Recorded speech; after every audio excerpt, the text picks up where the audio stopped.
Kung hindi niya kayang mag-update sa'yo kahit ilang segundo lang, kahit simpleng busy ako o mamaya na tayo mag-usap, hindi yan dahil wala siyang time. Kundi dahil wala kang enough na value sa priorities niya.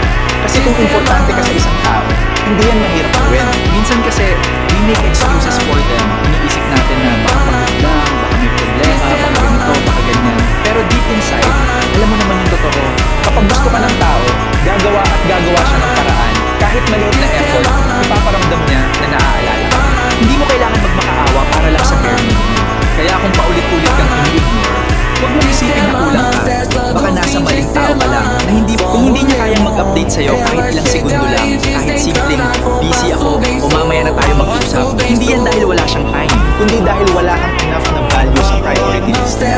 Kasi kung importante ka sa isang tao, hindi yan mahirap gawin. Minsan kasi, we make excuses for them.